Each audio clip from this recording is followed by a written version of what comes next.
28 ноября, 1005-й день аннексии Крыма. Добрый вечер. Сегодня в выпуске «Заман». В оккупированном Крыму судили имама. На улице меня задерживают как какого-то преступника.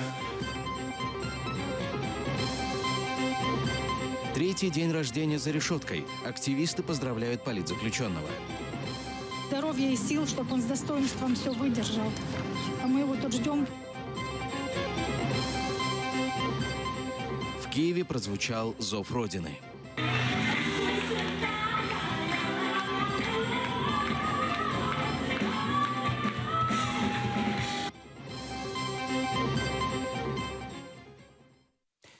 Пришел на допрос, получил подозрение в совершении преступления. Генпрокурор Украины Юрий Луценко зачитал Виктору Януковичу подозрения в госизмене и содействии России в агрессии против Украины.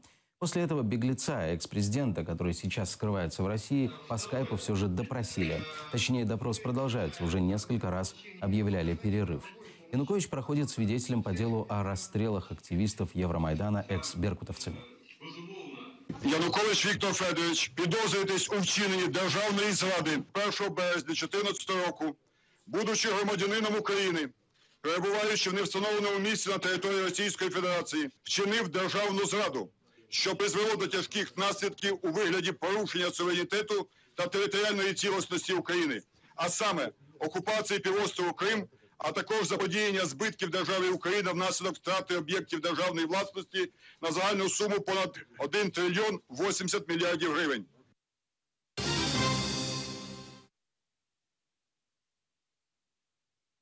На 88-м году ушел из жизни известный крымско-татарский поэт и писатель Реза Фазыл. Он был делегатом Курултая крымско-татарского народа второго созыва, членом Меджлиса крымско-татарского народа 1991-1993 годов, председателем Союза крымско-татарских писателей. Реза Фазыл в субботу перенес инсульт, после которого так и не оправился. Погребение состоялось сегодня в Симферопольском пригороде Каменка.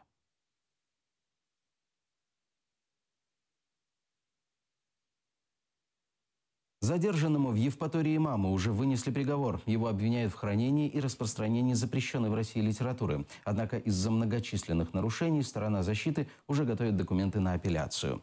За развитием дела следят наши корреспонденты. Задержанного имама мечети Хан-Джами признали виновным в хранении и распространении запрещенной литературы. В принудительном порядке сегодня меня доставили в здание суда с тем, чтобы произвести рассмотрение дела о том, что мною якобы в мечети хранились книги экстремистского характера. Сегодня было уже в отношении меня вынесено судебное решение, и согласно этому решению меня признали виновным. Этим имамом его прямо на улице задержали, не объяснив причину. Почему указание действует сейчас? Я выполняю закон. Это я понимаю, но я протокол на основании чего сейчас? То есть, на основании статьи 27.3. О чем эта статья? Вы должны же... Не перебивать, я допишу, я уже ознакомил. Если я не буду каждого вновь принявшего ознакомливать. Свидетели снимали процесс задержания на камеру, где видно множество нарушений. Это что за беспредел такой? Мы на данный момент ознакомливаем состояние. Ознакомливаем. Извещения нет уже, ребята. Извещения надлежащего не было. Понятно, а кому вопросы, ребята? В суде зададите. Подождите, при чем здесь суд, если извещения нету? В одном зале 20 заседаний, во-первых, идет.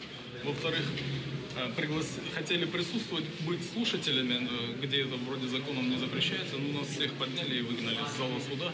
Амитхан Аминшитов, который по словам обвинения свидетельствовал против имама, записал видео, в котором это опровергает. Что якобы я свидетельствовал против Абдулганиева Эльмара Назимовича.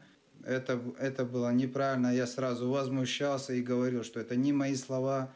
И дайте, я хотел посмотреть этот бланк, там стоит моя подпись или нет. И этого мне тоже не дали. Задержанный сообщил, что готовится подать апелляцию. Совершенно краткие сроки, в общем, привлекают меня к ответственности. И поэтому будем всеми законными способами защищать свои конституционные права. Лидия Полянская, Предписание. Да. В Уже третий день рождения Александр Кольченко находится в российской тюрьме. Украинские активисты собрались в Киеве на 27-ю годовщину политзаключенного. В этот день друзья и близкие крымчанина раздавали еду прохожим. Александра Кольченко обвиняют в террористической деятельности. Он осужден в России на 10 лет. Саша, с днем рождения! У памятника Григорию Сковороде в Киеве собираются друзья Александра Кольченко. Они здесь, чтобы отметить его 27-й день рождения и пожелать скорейшего освобождения. Как не страшно это звучит в этой ситуации, но видя какую-то информацию о Саше, я им восхищаюсь в плане того, что он находит в себе силу улыбаться, он находит в себе силу оставаться человеком, развиваться, да, он получает даже новую специальность, учится. Крымчанка Татьяна Безрук училась с Александром в Таврическом национальном университете. На акцию пришла с тортом. Да, я опоздала на акцию, потому что я взяла жидкую сметану и крем не делался. Оккупационные власти обвинили Александра Кольченко в терроризме и осудили на 10 лет колонии строгого режима. Олег Сенцов, который проходил по этому же делу, получил 23 года. Обвинительное заключение строилось на выбитых показаниях бывшего политзаключенного Геннадия Афанасьева.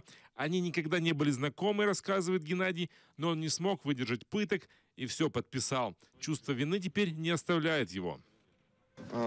Звісно, я відчуваю, я про це і постійно кажу, що, можливо, якщо було б більше сил і більше підготовки, то, може, і було, може, можливість витримувати ці биття струмом і так далі.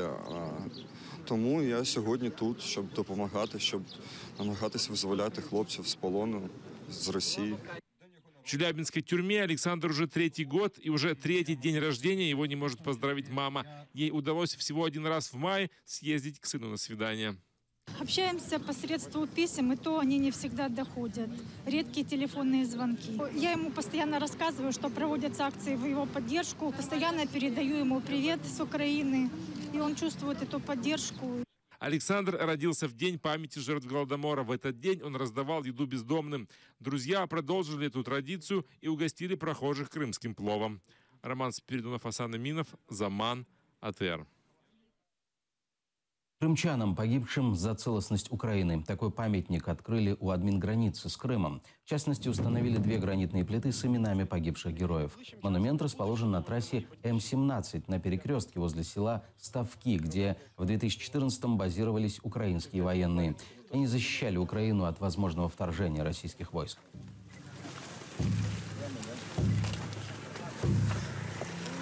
Тому ми вирішили докласти всіх зусиль, аби спорудити ось такий пам'ятник фактично на транспортних воротах до Криму, на трасі Каланчак-Армянськ, аби всі подорожні, які їдуть і до Криму, і з Криму йдуть в Україну, незалежно там від тих причин, чому вони перетинають межу з тимчасово окупованим півостровом, аби вони бачили, що Україна цих хлопців пам'ятає. Розумієте, важко щось говорити, але ми вдячні.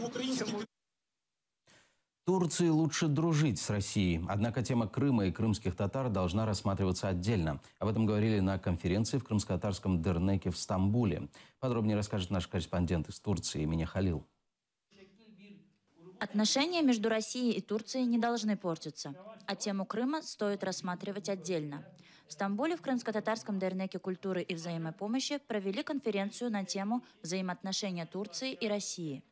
По мнению доктора исторических наук Ильяса Топсакала, Турция и Россия должны поддерживать дружеские отношения, ведь это политика. Неправильно спрашивать, влияет ли Турция на Россию или влияет ли Россия на Турцию. Турция вынуждена иметь партнера для решения своих проблем в Европе, США или НАТО. В ходе конференции обсудили тему Крыма. Турки не признают оккупацию полуострова, но, по их мнению, этот вопрос нужно рассматривать отдельно. Так считает историк Ильяс Топсакал. Этот вопрос не должен быть разменной монетой в отношениях между Турцией и Россией. Россия должна принять факт того, что Крым – крымско-татарский и всегда будет крымско-татарским. Турция же должна принять позицию, что бы ни случилось, при любых условиях, она будет рядом с крымскими татарами. Тема Крыма оживленно обсуждалась на лекции. Многие слушатели лекции заинтересовались тематикой оккупации Крыма и выразили свое мнение на этот счет. Одним словом, я осуждаю, потому что она забрала то, что ей не принадлежит, а принадлежит крымским татарам. Россия должна уйти из Крыма как можно скорее, потому что она аннексировала территорию Украины. Подобные лекции крымско-татарский Дернек проводит каждую пятницу. Темы подбираются не случайно. Дернек приглашает историков и политологов, которые рассказывают об истории крымских татар и проблемах, которые сегодня стоят перед крымско-татарским народом. Эмине Халил, Владлен Мельников, Заман, АТР, Стамбул. В Киеве прозвучал «Зов Родины» Ватан Сесе. Концерт с таким названием собрал на одной сцене представителей народной и современной музыки. Среди приглашенных гостей были артисты из Крыма. Хедлайнером выступила победительница Евровидения 2016 Джамала. Концерт посвятили 99-й годовщине созыва первого Курултая крымско-татарского народа. Наталья Калинка расскажет больше. До концерта еще час. В гримерках шум и гам. Артисты наводят красоту и готовятся к выступлению. Я повторяю слова новой песни, потому что мы ее закончили только сегодня в час ночи. В холле с нетерпением ждет концерта Абибе Ибрагимова. Девушка более 10 часов ехала в поезде с Новоалексеевки, чтобы услышать любимую Джамалу. Я хочу увидеть всех своих крымско-татарских исполнителей, наши ансамбли, крымско-татарские танцы. Я это очень люблю. В частности, я хочу очень сильно увидеть Джамалу. На концерт ждут и аскеры с Каланчака. Желающих среди воинов приехать в столицу было много, но взяли не всех. Выражаясь армейским языком, есть залетчики. Они, естественно, не попали. А те, кто хорошо нес службу на КПВВ, те, кто отличился, те и поехали. На этот концерт они ждали, уже неделю готовились ребята, стирались, ждали. Ну, вот они здесь, все хлопцы стоят. Первыми на сцену выходят артисты из Крыма. Девушки исполняют свои авторские песни.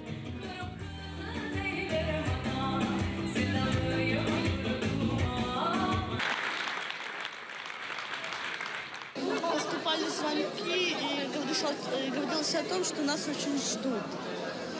И мы, безусловно, не думали ни о чем, мы поддержим своих. Хорошая энергетика, очень приветливые люди. Выходишь на сцену и прям вот хочется тебе петь, потому что люди поддерживают. Кто не смог приехать, записал видеообращение.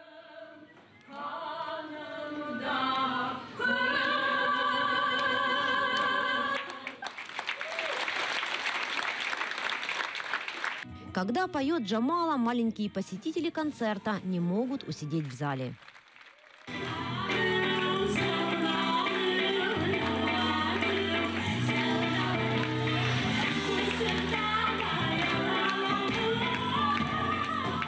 Джамала. Заработала, и все остальные, мне все нравится. Очень ждали этот концерт. Вообще мы пришли здесь со всей своей родиной и со своими друзьями и, естественно, с нашими маленькими детками. Я дуже скучив за це. Дуже скучив. Потому что рідна мова, рідна культура, она надыхает. Как бы ни были мне братья мои украинцы, с которыми я воевал, все-таки родная культура, родной народ, это намного придает больше силы. Концерт длился более 4 часов. Участие в нем приняли 38 исполнителей. Этим концертом мы хотим показать всему миру еще раз голос крымских татар. Еще раз рассказать о той трагедии, которая происходит с крымскими татарами, и показать, насколько мы любим свою родину. И с помощью таких культурных мероприятий мы еще раз хотим сказать, что все-таки мы стремимся к своей национальной автономии, и мы ее создадим. І всі ми разом робимо все, аби повернутися і проводити такі заходи лише в одному місті – Криму, Бахчисараї. Вспомнили на мероприятии и о крымских политзаключенных. Во время концерта на экране показывали их фотографии. Завершился концерт гимном крымско-татарского народа.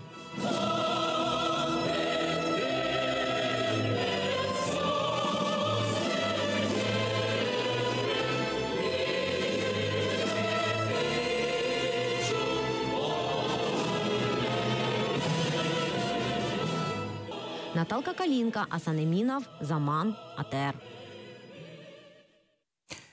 Побережье Судака загрязнено мазутом. Черные пятна растянулись от Алчаха до крепости. На набережной находят погибших в мазуте птиц. По мнению горожан, сток произошел с сухогруза, который на время шторма укрылся в Судакской бухте.